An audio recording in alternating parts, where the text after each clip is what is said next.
guys. So there's been some wrestling news that we got to talk about here. For starters, I just want to say I'm not making videos because I don't have time anymore. This is really like so easy to make videos now. The real main issue now has been, now that I can make videos and the accessibility is there, is that there's nothing to fucking talk about. There's nothing. Like, literally, I've gone through, and I have this video planned out. It's called CM Punk Killed Wrestling. I'm going to save it for more closer to WrestleMania season, just because it seems to make more sense to upload during WrestleMania season. In fact, in the video, I might actually just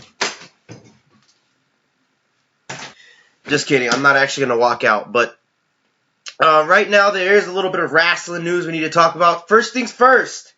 Bayley won the Raw Women's Championship. I really don't give a shit. I really don't watch Raw. They've tuned me off completely. The only time I watch is when Goldberg is there, and sometimes I'll watch the Roman Reigns segments, depending on who he's in the segments with. This past week, he was actually really good. I don't care what any of the smarks say. Roman Reigns was exceptional last Monday on Raw. If this doesn't infuriate you as a fucking... Even the smarks should be pissed off about this. Bayley is winning the championship now because Charles Flair... Well, I don't know. I mean, to be honest, this is stupid on so many parts. Because, okay, hypothetically, let's just say that Charles is going to lose at WrestleMania, right? This whole streak of pay-per-views that she has is only to be broken by Bayley.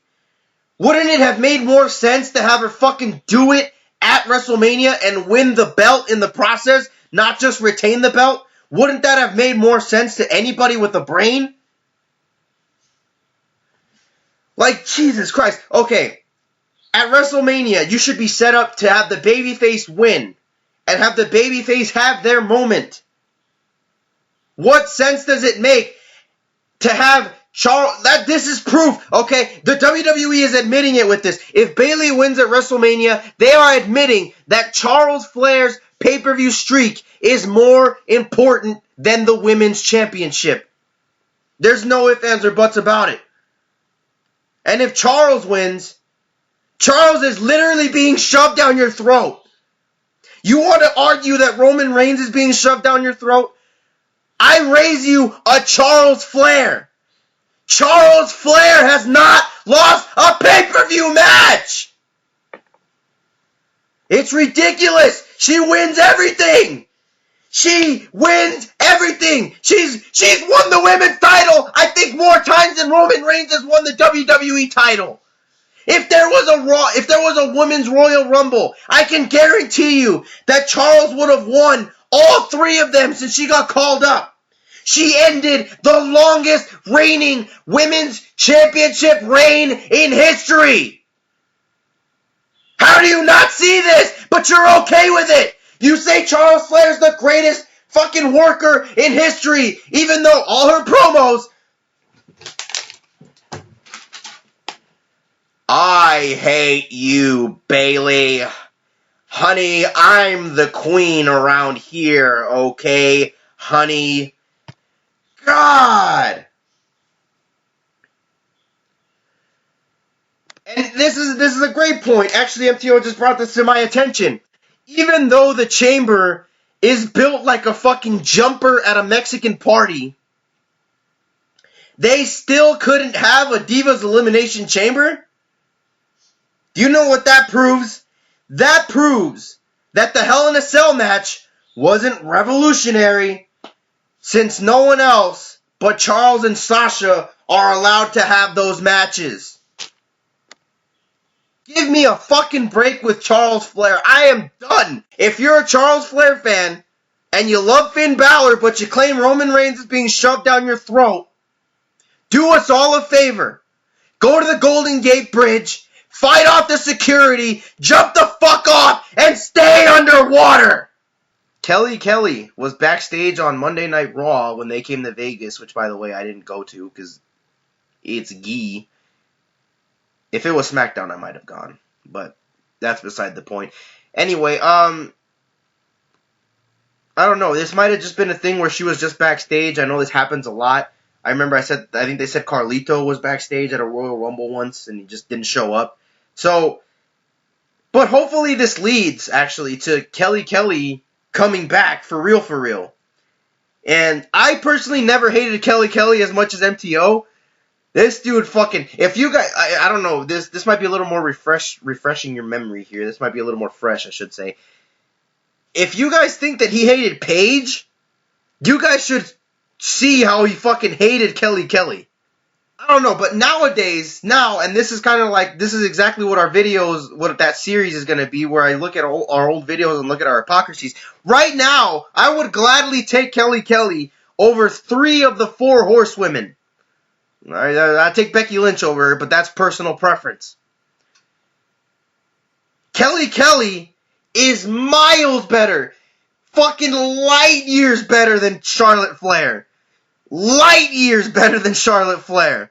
And I'm not saying as a wrestler, before you smarks come on here, because there's always at least 3 of you, you're a fucking idiot. You don't know shit about wrestling.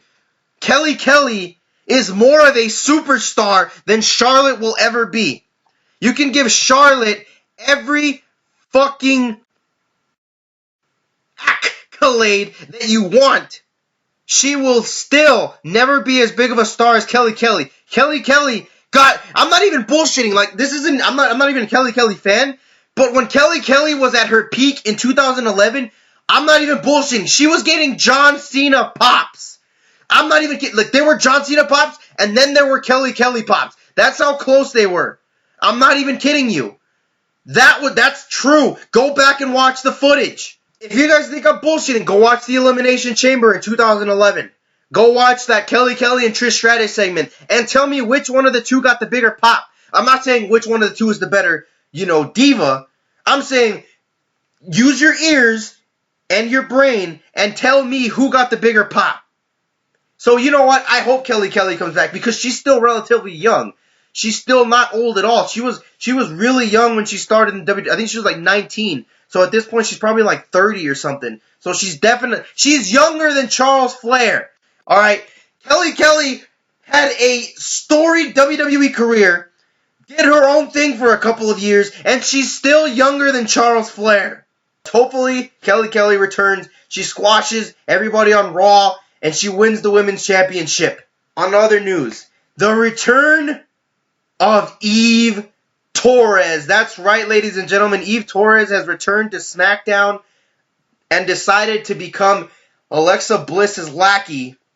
It's nice to see Eve Torres return, but at the same time, she's just playing second fiddle to Alexa Bliss. Granted, Alexa Bliss is a promising heel. Can't you think of something better to do for Eve Torres? I don't know. It's nice to see her back, though, and if you notice, ever since she comes back, her promos, she talks like she's retarded. Like, and I'm not even making a joke. I'm not even making a joke right now. She literally, like, she cuts her promos all slow and methodical and, hi, guys. You like when I do that? Is that what you want me to do? Yeah, she sounds tone deaf, like she's trying too hard to find vocal variety in her promos, and it's just coming off as, holy shit, Eve Torres has Down syndrome.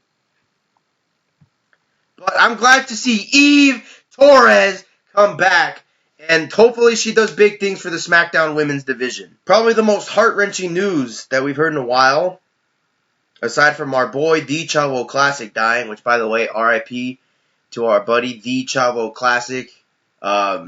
We made countless fucking references to him in our early years, so it sucks, but Rosa Mendes has retired from the WWE, and I just want to say we have a loyal subscriber by the name of Ryan Ludwig who knows just how valuable an asset Rosa Mendes was to the WWE team, and is now probably just drenched in his own tears. And I just want to give my condolences to you, my friend, Ryan Ludwig. We've come full circle, my friend. You know, you loved me, you hated me. You loved me and you hated me, but I think you love me again, so I just want to send my condolences out to you, my friend. I am here for you.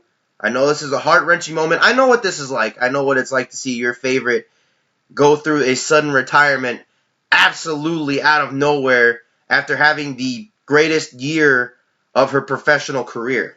But worry not, my friend. You know, I'm positive. And as a matter of fact, you can bank on this. She will be in the Hall of Fame this year, next year, and every year after that, because that's how great she was. Bray Wyatt and Naomi have won their respective championships on Smackdown. And you know what, guys? I gotta preface by saying this.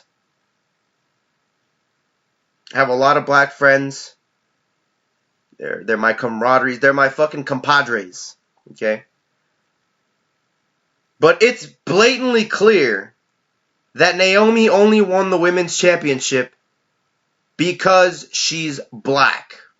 It's right there. I'm not even going to say why, because it's so fucking obvious that she only won the championship because she's black.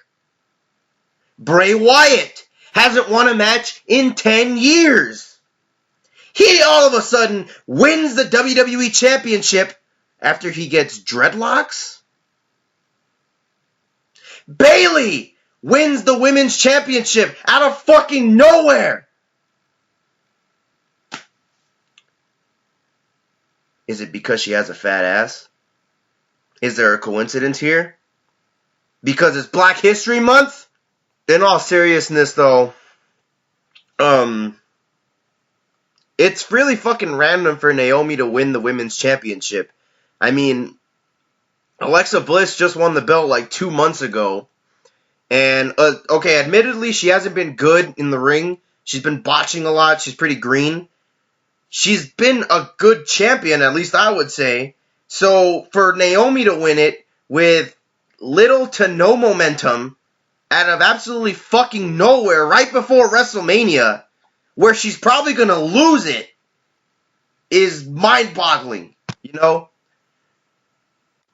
Fucking Becky Lynch, who's being booked as the top babyface woman on SmackDown, couldn't beat Alexa Bliss at all in their feud.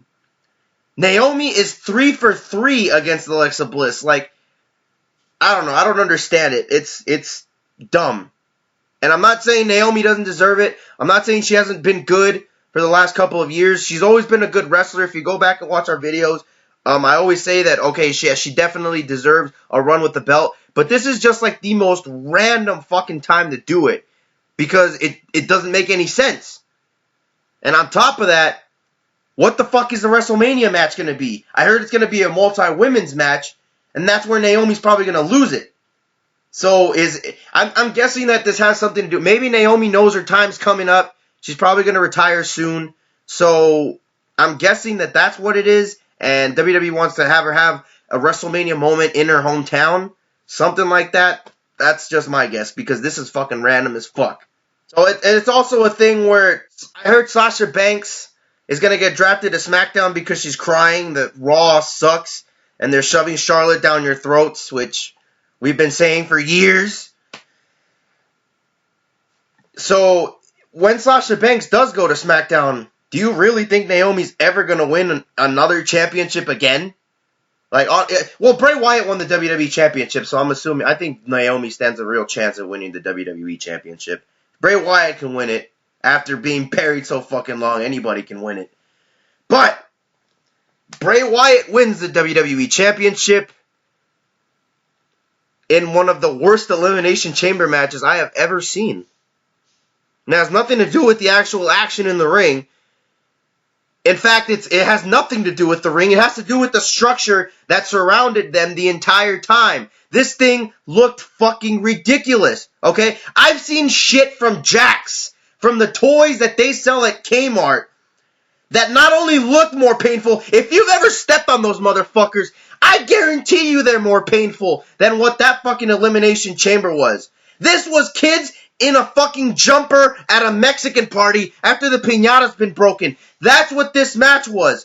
It was ridiculous. It was so cartoonish. It was so lame. And it was fucking... I could not take this match seriously at all. This looked just fucking ridiculous. And then Bray Wyatt ends up winning the match, pinning John Cena in the process. For one, there should have been no reason why AJ Styles was pinned last. John Cena should have been pinned last because that was treated as more of a big deal than when Bray Wyatt actually won the fucking match. Second off, this is a side note. This was actually pretty fucking hilarious. A note that me and the Jobber took during the match. When AJ Styles did the phenomenal blitz to Bray Wyatt, he actually looked like Bam Margera trying to beat up his dad. It's actually pretty hilarious. But for three, no reason should AJ Styles have been the last guy. And it was, I guess it's understandable. MTO brought this to my attention. Maybe they wanted AJ Styles to be the last guy so Bray wouldn't get cheered when he won. But you guys have to understand, these smarks love their jobbers, so they were going to cheer for Wyatt regardless. As a matter of fact, I think they were cheering for Wyatt over AJ Styles. And this is setting up a match with Randy Orton at WrestleMania. It's pretty lame. I gotta tell you, like, this was going to happen regardless of whether or not the belt was involved. Now, granted, the belt does add a little bit more mystique to it, and there's rumors that they could add Luke Harper to it, but I don't know, man. It's weird because I mentioned this in my Royal Rumble review. If Bray Wyatt wins the belt, then the tying reign to Ric Flair, lasted 2 weeks. Do you notice what's wrong with that? Whatever. I mean, it's nice to see that Wyatt wins something for once. But if you go on a fucking 30-match losing streak, and you can give me all this crap that he won Survivor Series, he beat Orton, he didn't beat him clean, he didn't win the Survivor Series clean, and all this crap, the fact of the matter is Bray Wyatt has not been booked in a kayfabe sense strongly since like 2014. Not even when they kidnapped Undertaker and Kane did I ever believe that Bray Wyatt was actually going to do anything. The ship on Bray Wyatt's character might have sailed already. And you don't fix that by just putting the fucking belt on him out of absolutely nowhere. This is the equivalent of Eugene winning the championship in 2000. Actually, I lied. Eugene won his matches. Eugene won most of his feuds. I can't even compare this to anybody. It's dumb. I like Bray Wyatt. I like the character. And I said this in the Smackdown fucking video. There might be no way to salvage Bray Wyatt. And the last thing you want to do is diminish the championship on SmackDown by putting it on someone that never wins his matches. And especially the worst part about this is Randy Orton's just going to win the belt at WrestleMania. This is what this whole storyline is leading to. Randy Orton's just going to come out of nowhere and say that he was breaking up the Wyatt family the entire time by having Luke Harper turn on him.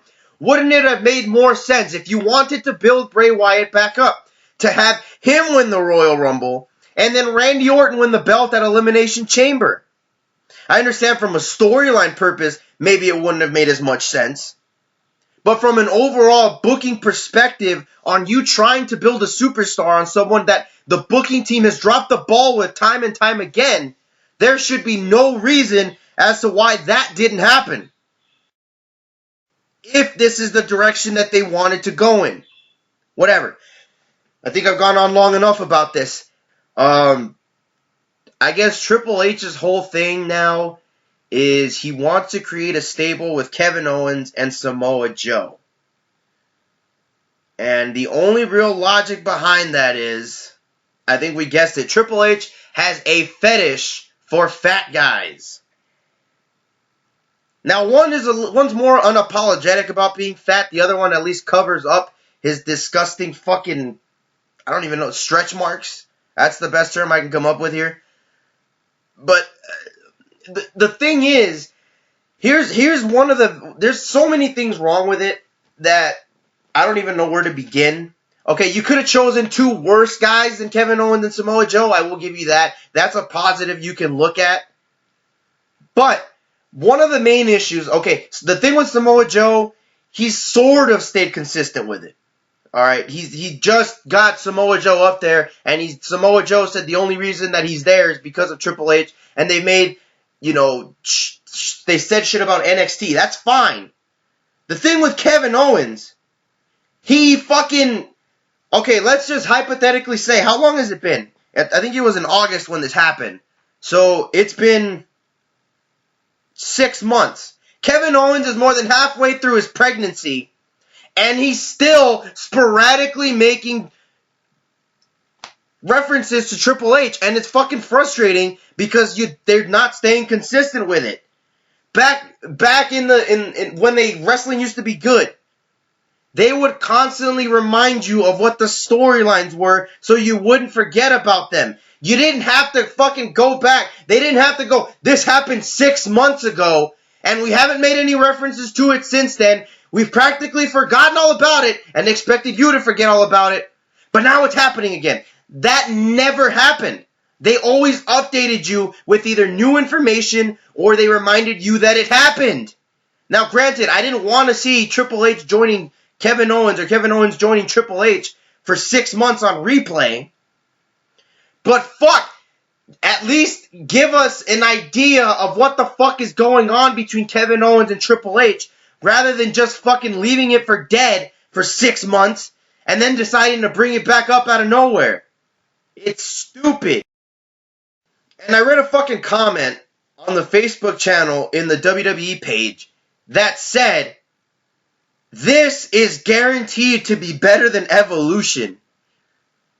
This is guaranteed to be better than Evolution.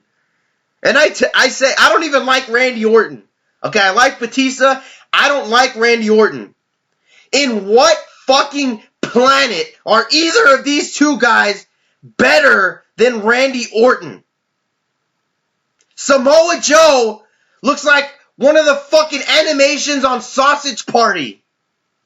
That's what he looks like. He looks like a real-life version, like one of these things crawled out of the TV like The Ring and decided to make their way to a WWE arena. That's what Samoa Joe looks like. But whatever, I mean, we do need stables.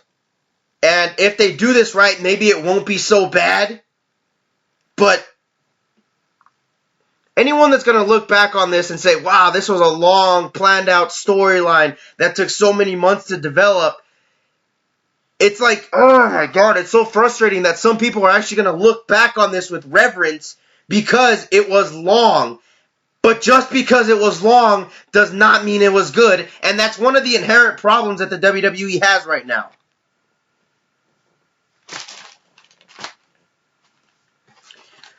So that's it for our wrestling news. I'm glad I was able to concur. I think I've kept more of a level head on this one than I usually do. But, yeah. So that's been the other guy with the TheMTOmarReviews saying yada yada yada blah blah blah. Good and bye.